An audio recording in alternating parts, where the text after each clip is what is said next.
Isang mapagpalang hapon po muli sa ating lahat. Tayo po ay nagpapasalamat sa ating Panginoon sa magandang araw na ibinigay niya po sa ating lahat. Today is December 28, 2025.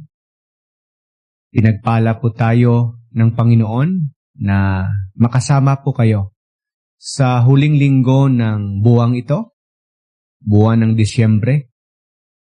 Huling linggo sa taong 2025. Isang maligayang pakikinig sa ating lahat, sa ating mga listeners ng Radyo Boracay 106.1 FM, sa ating mga viewers online. Ito pong inyong lingkod, Pastor Gideon Anet, na sa hapong ito, sa ating Boracay Counseling Time, may solusyon sa bawat suliranin. And kung anuman ang kinakaharap po natin, anuman ang sitwasyon po natin, ano po yung mga nangyari sa atin sa mga nakaraang buwan, araw at taon, huwag po tayong makalimot na may Panginoon po tayo na makapangyarihan, mapagmahal, mabuti at handang tumulong at magpala po sa ating lahat.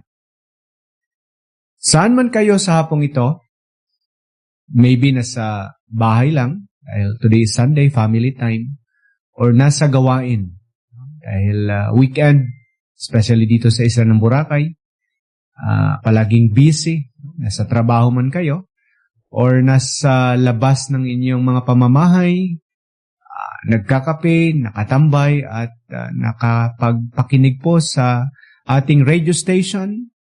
Nawa ang presensya ng Diyos, ang pagpapala niya, ay patuloy na mangusap at manguna po sa ating lahat. Yes, ating pong celebrate ang kanyang pagkatawang tao. Minsan paisip po tayo na December 25 ba talaga? Yes, hindi po sa kalendaryo tayo nakabase, kundi sa katotohanan na siya po ay nagkatawang tao. Siya po ay isinilang. And ati pong sineselebrate.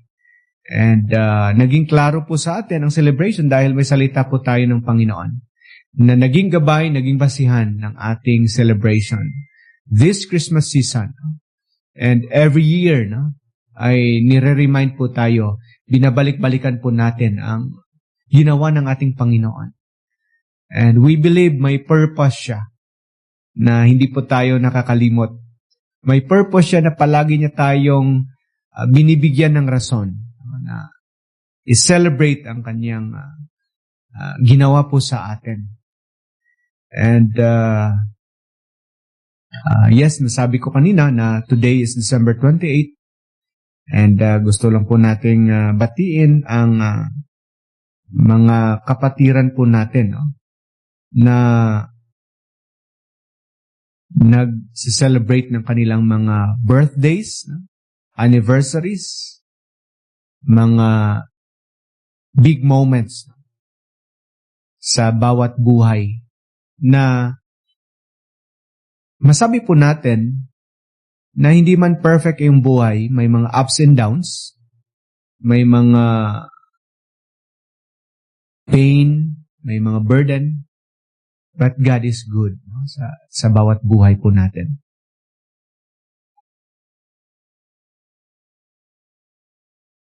Greet po natin ng maligayang kaarawan, si Marian Navarra. And kanina, nag-greet na natin ng happy anniversary. Si Brother Romel and Deborah. And also sa ating mga listeners, maybe may mga celebrations po kayo, may mga bagay na nangyari na maganda. Pinapasalamatan po natin at pinupuri ang Panginoon. Maybe yung iba hindi pa tapos yung mga parties, may mga reunions sa mga listeners po natin or viewers, we have all the reasons to rejoice. Ang prayer lang po natin na hindi po natin iwala at makaligtaan ng Panginoon. Sana siya yung maging sentro ng celebration. Because every good things, every good gift, no, na natatanggap po natin or nangyayari sa buhay po natin ay galing yan sa Diyos. And we praise God for that. And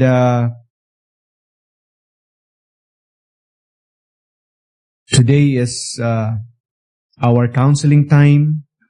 Kung may mga concern po kayo, prayer request, and mga katanungan na makapagbigay po tayo ng biblical insights, biblical advices. You are free to message us sa ating Facebook, sa Boracay Malay Streaming, at sa Radyo Boracay, maybe sa ating cellphone number, or maybe nasa isla ka ng Boracay at you need someone to talk. Nandyan po tayo sa Hagdan, sa Boracay Grace Christian Fellowship. And every Sunday, mayroong gathering po tayo dyan. And then weekdays, mayroong mga small groups. And we are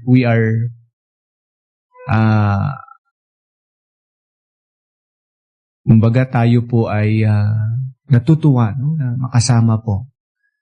Our goal and our prayer is na matulungan po ang bawat isa sa atin, na ma-encourage po tayo na magpatuloy sa buhay na ito. Anumang mga suliranin, may mga solusyon. Anuman mga pagsubok, no, malalapasan talaga natin yan. Ang Panginoon po ay makapangyarihan at gumagawa ng paraan. He works in a way na manghana lang tayo. Na nalampasan po natin yung buong taon, especially sa taong 2025, na masaya, masigla kahit may mga pait at sakit. And we are looking forward sa taong 2026. Yes, we are live and mapapanood din tayo sa ating YouTube channel, ang Boracay Malay Streaming, and sa mga online apps, no, for our OFW, no, na makakapagpakinig po kayo sa ating mga cellphone. Nandyan po tayo sa MyTuner, and then Radio Philippines, nandyan po tayo, and then Instant Radio, and live online radio. Ito yung mga online apps na kung saan nagagamit, no, na makapag-connect po tayo kapag bigay ng encouragement, prayer, at makapag-updates. And it is our prayer also, no, na makapagpatuloy tayo, and we praise God for this platform. We praise God for an opportunity na magkasama tayo.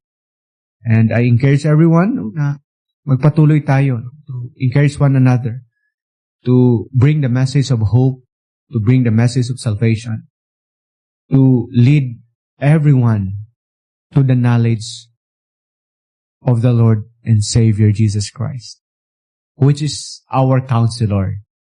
Siya po yung ating wonderful counselor. Nasa buhay na ito, kahit napapagod na po tayo, nagbibigay pa rin siya ng kalakasan. Kahit dismayado tayo sa buhay, siya po ang nagbibigay comfort, no? Encouragement sa atin. Kung wala po tayong karunungan or limitado po tayo sa karunungan, nandyan po siya na nagbibigay karunungan sa atin. At higit sa lahat, ang maibigay ng Diyos sa atin is yung relationship with God. Ito po yung pinakamalaga at ito yung pinaka-basis ng paggalaw ng Panginoon sa bawat buhay po natin. Na kung mayroon kang relasyon sa Panginoon, naging anak ka na ng Diyos, you receive eternal life, you have the Holy Spirit in your life, then God can work. Because that is Emmanuel. God is with us. Ang sabi nga ni Paul, if God is for us, who can be against us?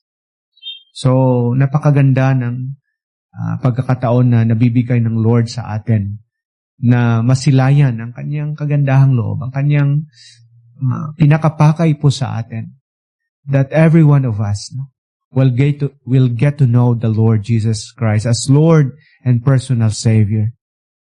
By knowing Him, nire-reveal niya ang kanyang kalooban sa atin. So, sa hapong ito,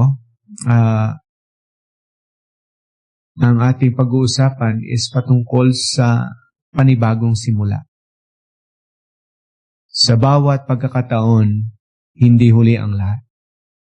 Palaging may panibagong simula. At makikita po natin yan sa paggalaw, sa pangungusap, sa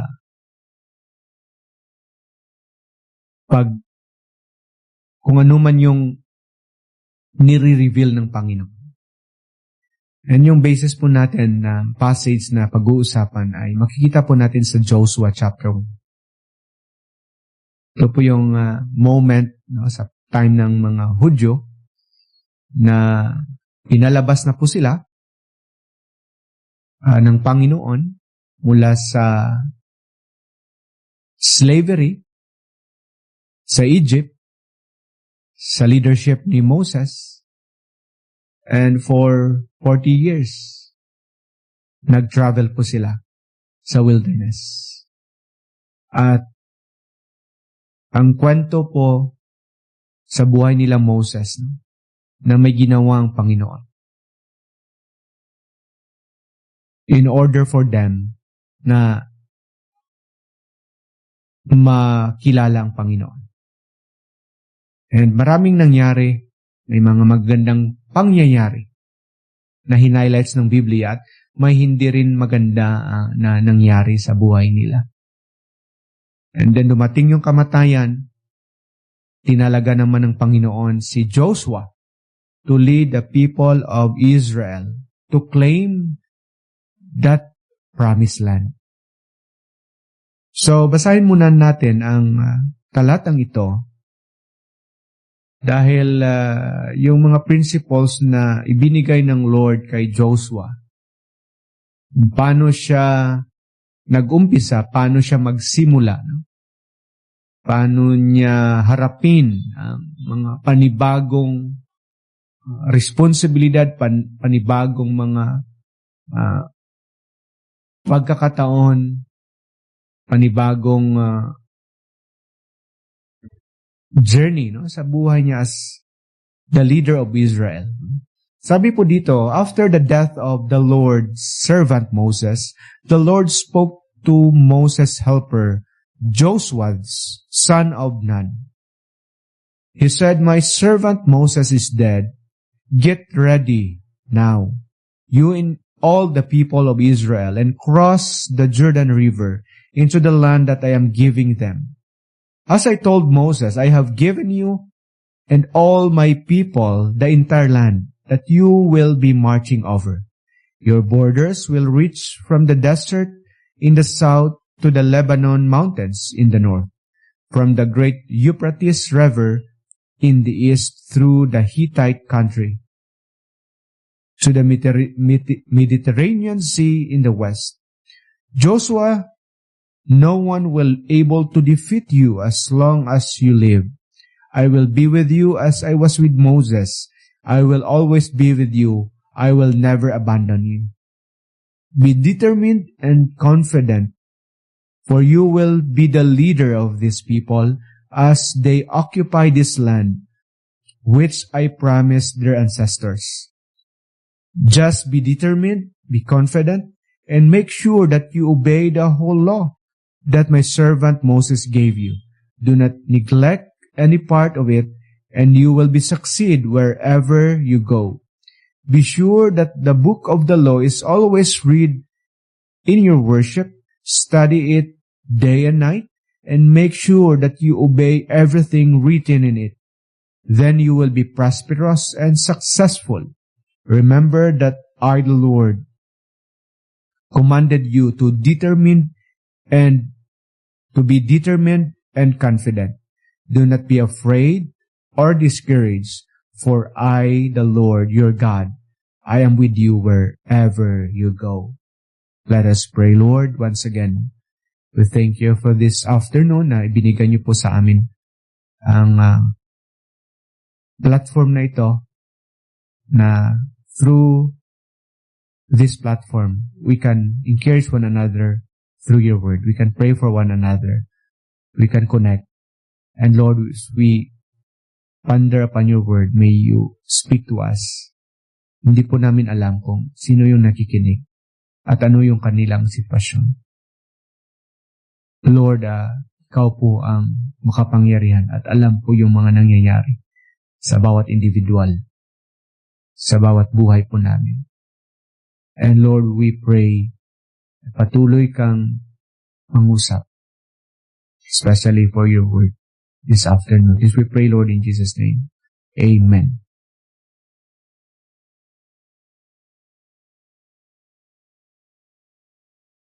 Sa buhay ni Joshua, may panibagong simula dito sa chapter 1 na ang Diyos ay tumalaga sa kanya for him to be a leader, na i-claim ang pangako ng Diyos para sa buong nasyon ng Israel. And he wants to face it with confidence. He wants na maging successful po ang pagtalaga niya kay Joshua, maging successful si Joshua sa kanyang career or calling or responsibility as he begin this journey. And may mga katotohanan na mag-guide at naging guide ni Joshua. Na sa hapong ito, anuman ang senaryo ng buhay po natin, we believe na may kalooban ng Diyos sa ating lahat. May pagtawag siya. May kanya-kanyang mga responsibilidad po tayo. And every time na mag-celebrate po tayo ng New Year, para sa atin, start again. Panibagong simula naman. Balik naman sa basic. Or the point is, kung nagpapatuloy pero kailangan i-reset naman for us to reflect kung ano yung mga kulang po natin, ano yung mga bagay na kailangan nating i-work out, ano yung mga bagay na naging hindi maganda, at ano yung makakatulong po sa atin. A sort of evaluation, examination. Kamusta po tayo sa taong 2020? Ito naman ang bagong taon, magbibigay po sa atin ng panibagong oportunidad for us to think, for us to plan, for us to do our continuous labors, responsibilities. Or maybe may mga taong talagang nag-iba ng landas. Or pumili ng bagong direksyon. With all the burden, with all the challenges na kinakaharap po natin. Both palaging dalawa talaga to. May blessing, at mayroong cursing. May encouragement at may discouragement. Sabi nga ni isang movie, sa isang movie, when great power, when you have a great power, kasama din ang great responsibility. So, may blessing ka ngayon, may responsibility yan. May problem ka ngayon, may kaakibat yan na pagpapala, Always think two sides of life. na minsan ang nakikita lang natin one side. But here comes sa buhay ni Joshua, isang kwento na kung saan ang Panginoon at ang kanyang mga pinili may isang mission to claim the promised land, to give what the Lord has promised to them. And the people of Israel are ready to head into the promised land. But along the way, hindi maging madali para sa kanila to claim that promised land. Remember Moses, bago sila magpatuloy, nagpadala siya ng 12 spies para maging espiya kung ano yung senaryo, ano yung sitwasyon, ano yung mangyayari sa kanila. So, ang nakita ng 10, mga giants. Ang nakita naman ng 2, Joshua and Caleb. Opportunity kung ano ang magawa ng Panginoon at paano nila makamtan ang lupa na yon. And dito, hinanda ng Panginoon ang kanyang mga pinili, hinanda niya ang mga tinalaga niyang mga leader, Moses and then Joshua, to claim that promised land, to conquer that promised land. So in the life of Joshua, makita po natin that God wants him to be successful. God wants His people to be successful. And yun ang gusto ng Diyos, na maging victorious po tayo, na maging successful according to His word, according to His way, according to His will. That success is guaranteed by God Himself. Maybe sa buhay natin before, we are living on our own and we want to become successful. And here comes, dumating ang mga challenges, ang mga trials and testings at natetest yung success po natin in life. And we found out na apart from God, there's no real success. Yes, may success, pero temporary. Kung you imagine, ang mga kurakot, humihigi sa pera, pero sa isang iglap lang, humihigi po sila sa kulungan. Or, sila ang naging sikat sa ilang dekada, but we found out na pagdating ng panahon na palitan po sila, iba naman yung sikat. Yes, according to the word, according to the will, and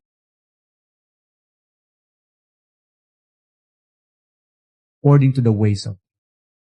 So sa hapong ito, we are looking forward sa bagong simula naman, 2026. And God wants you and me to become successful, to face this year, to walk on this route, whatever, anuman yung mga binigay ng Diyos sa atin na posisyon, responsibilidad, or sa tinatawag nating stewardship, ano ka man, business person ka man, working ka, single parent, mother, father, as a student, as a boss, as a servant, God wants you to become successful according to His will, ways, and His word. But, paano? Paano po natin? Sigurado maranasan, makamtan, na at the end of the year 2026, we can say that it is by God's grace, it is by God's help, it is by God's power na nalampasan ko po ito. Kasi makita po natin, success, hindi po na-measure yan ng pera, hindi po yan na-measure ng mga ari-arian, mga material na bagay. But success is how we endure, how we fight, how we overcome those testings, those challenges, those responsibilities. That we are confident enough to say, Lord, it is you. We will serve you.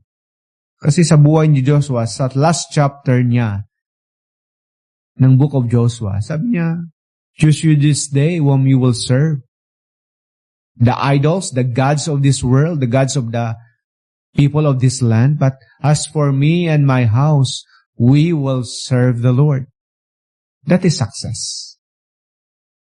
Because success that inlines to the Lord will lead us to forever. That will lead us for all eternity. That is success in the Lord. Connected po yan sa eternity. Hindi po success yan. Sabi nga ni Jesus, kahit ikaw pa yung pinakamayaman sa mundong ito, ikaw pa yung nagmamayari ng mga malaking establishmento sa mundong ito, kapag dumating yung kamatayan, pupunta tayo sa impyerno, hindi yan success. That is a tragedy. A tragedy. So with all the stress, na nangyayari sa buhay natin, from January to December, with all the worries, with all the anxieties, with all the depression, with all the fear, with all the broken relationship, with all the struggles, many issues, a lot of issues sa buhay natin. How can we come? How can we overcome? Paano tayo maging successful? Paano natin ma-survive? And the advice of God through His Word ay makikita po natin. Hindi biro po na maging leader ng 1+ million sa katauhan ni Joshua. Iba't iba yung personality, iba't iba yung characteristics, iba't iba yung culture, iba't iba yung mindset. It's hard. Then, may kalaban pa po sila. Nandyan yung mga gyera sa left and right. Nandyan yung threat left and right. Plus, may mga human weaknesses, limitations, struggles si Joshua. But the Lord is good and powerful. Sabi niya, as I told Moses, I have given you and all my people the entire land that you will be marching over. Your borders will reach from the desert in the south of Lebanon mountains, in the south to the Lebanon mountains in the north. And then on verse 5, sabi niya, Joshua, no one will be able to defeat you as long as you live. I will be with you as I was with Moses. I will be with you. I will never abandon you. Be determined and be confident, for you will be a leader of this people. And then on verse 8, he said, be sure that the book of the law is always read in your worship. Study it day and night, and make sure that you will obey everything written in it. So the first principle that I can share, that we can discuss as we face the new beginning, the new year, the new opportunity. Every day is a new day, di ba? So dito, the Word of God is very important. The Word of God play a vital role sa buhay ng tao. As the Lord Jesus said, man shall not live by bread alone, but by the Word of God that proceedeth out of His mouth. We need the Bible. We need the Word of God. Next month, next week, month of January, tinatawag natin yang Bible month. We need the Bible as our foundation, as our principle. We need the Word of God. This nation, our country, need the Bible as guiding principle. Because the Word of God will give us success, will bring us to a successful life in the sight of God. Success apart from the Word of God, apart from God, will bring us to destruction. We cannot contain success without the Word of God. Mapapalayo lang po tayo. Mawawasak lang po tayo. Marami ng mga taong nag-try that they live a life away from the Lord and they become successful at ang ending ng buhay po nila, wala. Even si Charles Darwin, sabi niya, siya yung famous sa theory of evolution. Nung nasa deathbed na siya, sabi niya, kung may Diyos man talaga, patawarin mo. Wala.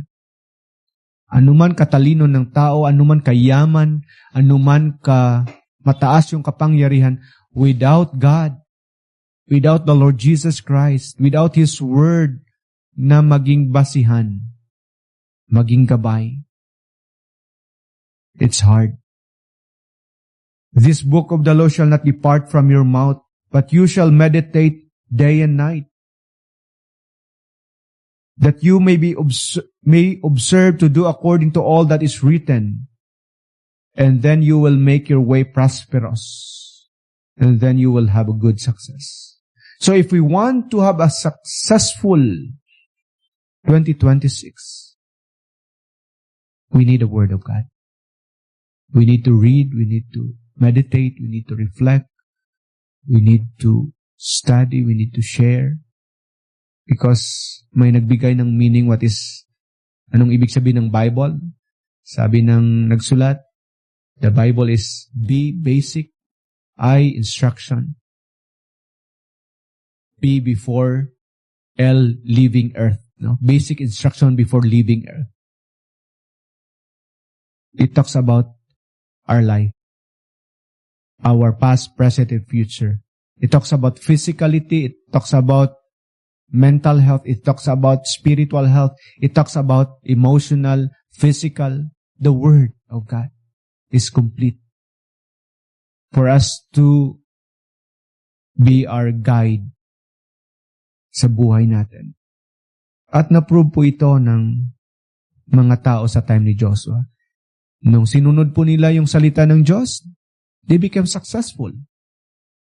Kahit yung armas lang po nila is pichel, trumpeta. Na-overcome po nila yung Jericho. Then, na-prove din nila na hindi po sila sumunod sa salita ng Diyos. Maliit lang na grupo ang AI. Sabi niya, 50% lang. No? Ilang percent lang, konti lang yung padala natin, kayang-kaya natin. Kaso lang, mayroong nagkasala doon, hindi sumunod sa salita ng Diyos sa katauhan ni Achan. At natalo po sila. So, ang kanilang katagumpayan, hindi nakasalalay sa armas. Hindi nakasalalay sa strategy. Hindi nakasalalay sa dami ng army. But on the truth that God is with them and God is for them. And as they obey the Word, they become successful. And as they disobey the Word, defeated po sila. Ganun din sa buhay na ito. Minsan, akala natin talo na tayo. And we have the Word. Even ang mga writer ng Salmo, sabi ni Asaph, sabi niya, why do the righteous suffer and the wicked prosper? Pero ang ending ng kanyang writing, sabi niya hindi. Panalo pa rin ang righteous. Di ba, Psalms chapter 1, kung titingnan po natin, ang panimula ng Psalms, ito po yung sinabi ng writer sa Psalms 1, Blessed is the man that walks not in the counsel of the wicked, nor stands in the way of sinners, nor sits in the seat of scoffers, but his delight is in the law of the Lord. And on his law he meditates day and night. He is like a tree planted by the rivers, or planted by the streams of water, that yields its fruit in its season. In its leaf does not wither. In all that he does, he prospers. The wicked are not so, but like a chaff that the wind drives away. The wicked are not so, but like a chaff. Therefore the wicked will not stand in the judgment, nor sinners in the congregation of the righteous. For the Lord knows the way of the righteous, but the wicked will perish. Yun nga ang nakakalungkot na kung naging successful man tayo sa mundong ito at hindi according to the ways, the will, and the word of the Lord. Sabi niya, the wicked will perish. But the Lord knows the way of the righteous. Ngayon, nag-i-enjoy. Balikan po natin. We need a word. We need a word. As we reflect on these things, sabi ko nga, may time kasi na natatakot po tayo ng pandemic. Sabi ko, sa buong pandemic, pinakain tayo ng Lord. Kahit walang turista sa isla ng Boracay, nakasurvive po tayo. Tapos, nung time na bumalik na yung turista, natatakot tayong mag-give ng time sa Panginoon. Palaging busy. So, tandaan po natin na ginagamit lang ng Panginoon. Mga bagay na to ang nagpapakain talaga sa atin ng Panginoon. Ang nagbi-bless talaga sa Boracay ay ang Panginoon. Kaso lang, without the Word, without His ways and will, at makalimutan po natin na we can be successful apart from God. Kaso po yung aabutin po natin. Hindi kaso sa ombudsman, kundi kaso sa harapan ng Panginoon. Why? Because we forsake His Word. We do things according to our own. And we choose to disobey His Word. So, principle number 1. We need the Word. Be a people of the Word. Number 2, on verse 13, and it came to pass when Joshua was by Jericho that he lifted his eyes and looked, and behold, a man stood an opposite. Chapter 2. Opposite him with his sword drawn in his hand. And Joshua went to him and said to him, Are you for us or against us? So he said, No, but as the commander of the army of the Lord, I have now come. And Joshua fell on his face to the earth in worship and said, What does my Lord say to his servant? Then the commander of the Lord's army said to Joshua, Take your sandals off your foot, for the place where you stand is holy. And Joshua did so.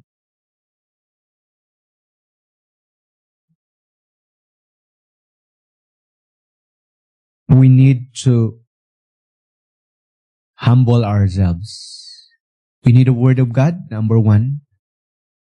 We need to acknowledge God. We need to humble ourselves. To become successful this 2026, we need to admit that we need God. That we are dependent. That we can say, Lord, I need you. I need you in my family. I need you in my work. I need you in our place. I need you in my school. I need you, Lord. You are powerful. You are sovereign. You are my source, you are my provider, you are the king. Acknowledgement that God is all we need in this life, in this journey, in this year. We need to learn this principle. Minsan nakakalimutan na natin na mag-pray, nakakalimutan natin na mag-connect, nakakalimutan na natin mag-consult, and we do our own thing. Tama? Minsan napapa-approve na lang natin ang Panginoon, tapos na. Or kung bumagsak na, papasa Diyos na lang natin, pero hindi ganun. Before anything else, we need to acknowledge God. Di ba? Sabi ni Solomon sa Proverbs, no? Trust in the Lord with all your heart, and lean not unto your own understanding. In all your ways, acknowledge Him, and He shall direct your path. He make your path straight. Yes, hindi naging madali ang buhay. Maghihirap talaga tayo. Iiyak talaga tayo. Hindi magic na all is well. No, hindi ganun. May stress pa rin, may fear pa rin, may worries pa rin. That's why we need to humble ourselves before God, and we need His grace to carry us through, to lead us. That whatever the successes in life, we can say, Lord, it is by your grace, it is by your mercy. Nakapagtapos, nakapag-income, it is by your grace na tapos yung mga requirements, it is na-achieve ko to, binigay mo to na regalo, blessing po ito, it is by you, O Lord. It is for you na gusto kitang pasalamat. So, we need to humble ourselves. We need to depend on God. In good times and in bad times. Minsan, kalimutan po natin ang Panginoon sa harvest season ng buhay po natin. Or minsan, even sa hardest moment ng buhay po natin, ini-ignore na natin ang Panginoon, nagtampo na tayo. Pero hindi ganun. For you to become successful in the sight of the Lord, approved by God, commended by God, you need to be dependent. Jesus said, I am with you, I am not, without me, you can do nothing. I am the branch, I am the vine, no? You are the branches. No? Apart from me, you can do nothing. So, these principles, like Joshua, sabi niya, listen, you're not alone. Whatever your situation, whatever you're going through right now, you're not alone. Be dependent. Acknowledge God. Invite God to be your source. Partner with God. Ask God to be your personal Savior. And this is the most important dependency. Kasi minsan, nakikita po natin na akala natin through our religion, ligtas na tayo. Through our performances, ligtas na tayo. Di na tayo pupunta ng impyerno. The greatest dependency is you will trust the Lord as Lord and personal Savior. You acknowledge na, Lord Jesus, ikaw lang talaga ang nagkatawang tao. Pinanganak ka, nagkatawang tao ka, ikaw yung napako sa krus. Ikaw talaga, Lord, ang makapaglinis, makapagbigay ng panibagong buhay. Ikaw lang makapagbigay ng eternal life. Lord, I depend on you. Lord, I need you. Save me. Na hindi lang ba sa daily living po natin, daily life. The Lord, please provide my needs. Lord, help me sa aking work. Lord, protect my family sa day-to-day, sa pagbiyahe. Pero the most important na i-depend po natin is our soul, our eternal destiny, our relationship with God. So this principle number 2 would help us. And the Word of God would teach us kung paano. And number 3 po dito. And the Lord said to Joshua, on Joshua chapter 5, circumcise the sons of Israel again, the second time. Inutusan niya na magpa-circumcise. Ang circumcision in the Old Testament ay isang symbol that these people of God, the people of Israel, belong to God. Belong to God. Identity. Okay. And then, on the New Testament, yung circumcision of the heart. So, ang circumcision that you are identified with God. So, the principle number 3, please identify yourself with God, with God's people.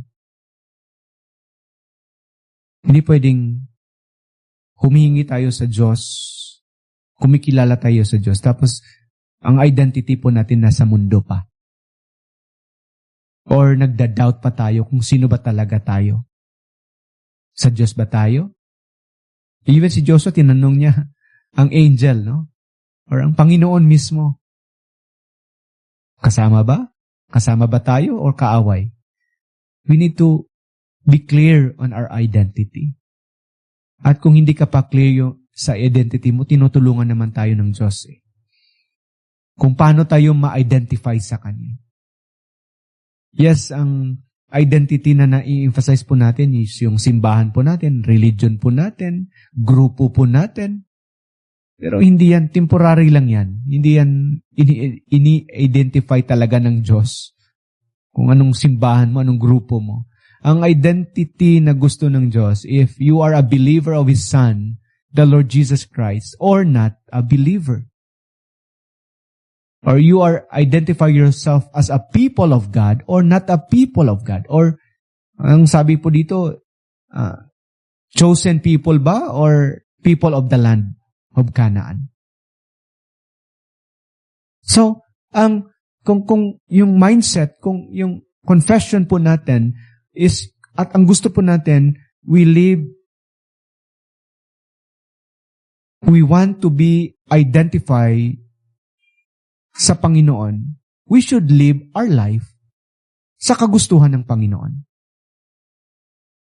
Minsan maraming nagtatanong, bakit nagtuturo po tayo na bakit maraming bawal, no? Dahil ba sa religion or sa church?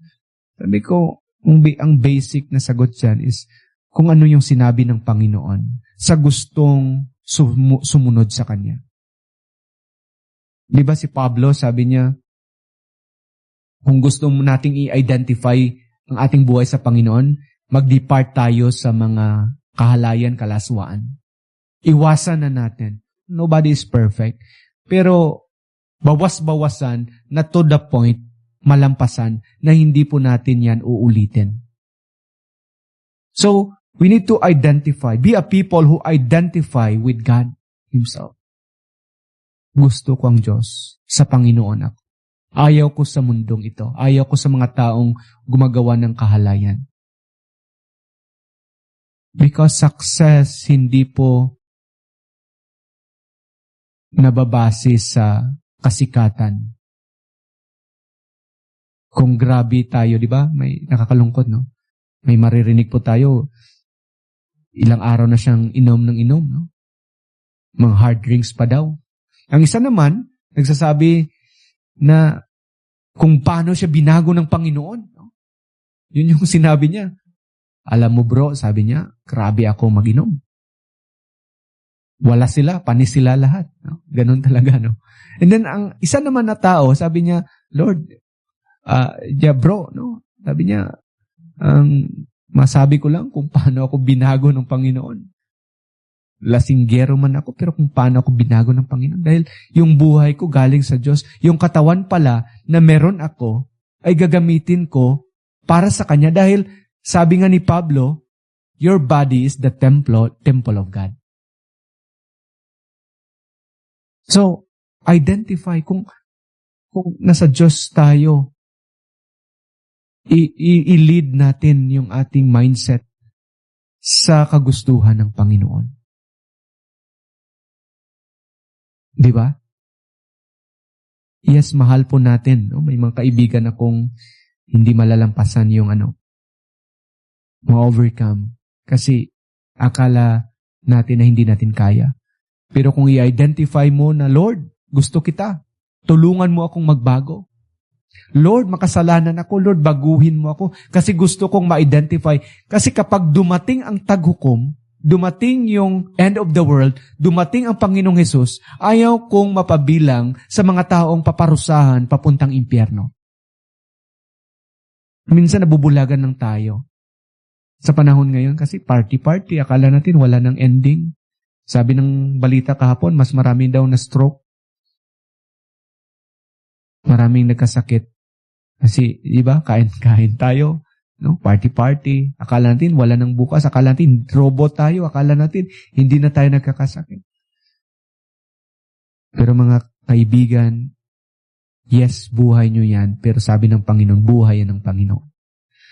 Lahat po tayo ay haharap sa Panginoon. Hindi naman tayo, di ba, kung ako lang, no? Ayaw ko nang makialam sa buhay ng may buhay. Kaso lang sabi ng Panginoon, pagsabihan mo sila. Di ba? Kung sa atin lang, anong paki ko, no? Sa kapitbahay po nating naglalasing. Kasi pera naman nila, no? Gusto naman nila. Pero sabi ng Panginoon, hindi, under kayo sa akin.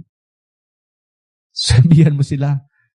Niligtas ko kayo para tulungan sila na makapag-realize na may buhay at ang buhay na yan, binigay ko. Babawiin ko yan. At yung buhay na hindi nila iniingatan at hindi nila nilalapit sa akin, pag-iiyakan nila yan. Pagdudurusahan nila yan sa impyerno. That's why it's our advice.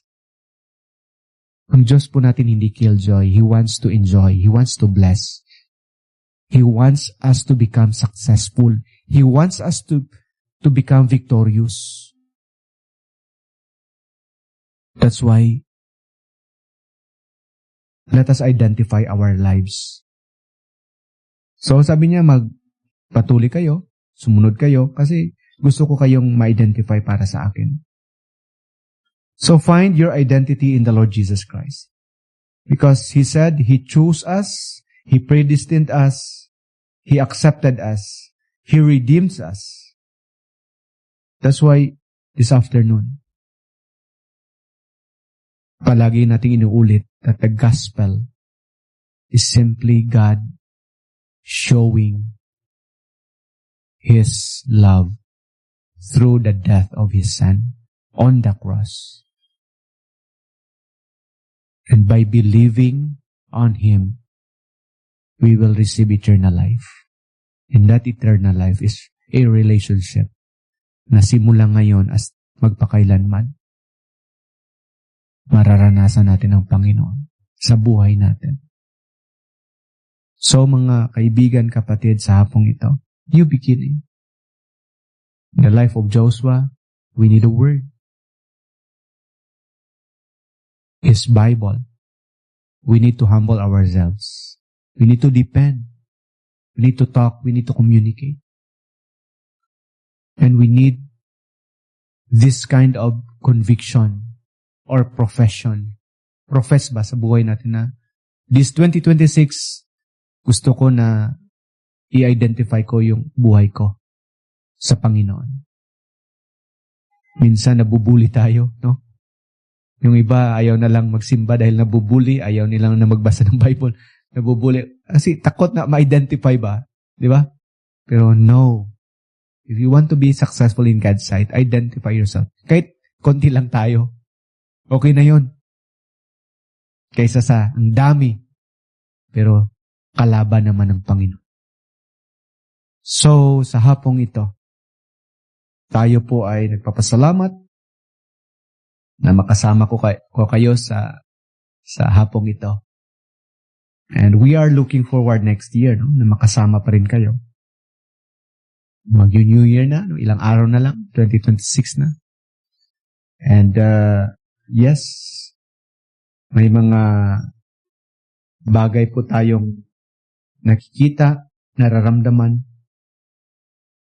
And the Lord is good, no, sa buhay natin.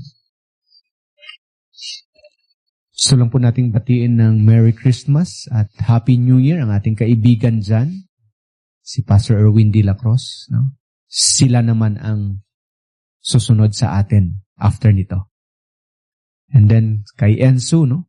Sa hagdan. At sa aking ate, no?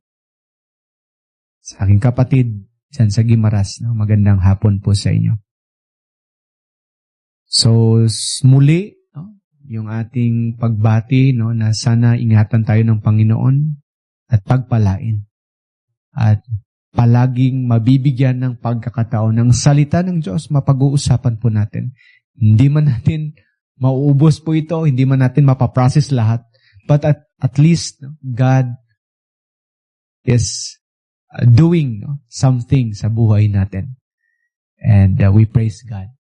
So muli, magtatapos lang tayo sa prayer, no? Sa hapon. Panginoon, ikaw yung nagbibigay ng oras, pagkakataon, panahon, buhay, at salamat sa taong ito na pinaabot niyo po sa amin na hindi ka patapos sa bawat isa sa amin. May purpose ka, may mission ka. At ang aming dalangin, Lord, na pagpalain niyo ang lahat ng nakikinig at nanunood na sa inyong kapangyarihan, Panginoon, sa presensya at sa panawagan ng banal na Espiritu, mangusap na magkaroon ng resulta na maraming maniwala, kumilala, tumanggap sa aming Panginoong Hesus as Lord and personal Savior. And Lord, sa aming mga pamilya, we pray that you will bless our family, may you strengthen our community, maging sa aming bansa, Panginoon. Lord, patuloy kang mag-bless sa radio station na to. I-bless mo rin ang mga leaders po namin sa bayang ito. At higit sa lahat, tulungan niyo na hanggang sa inyong pagbalik. All the glory belongs to you, and we pray all these things in Jesus' name. Amen.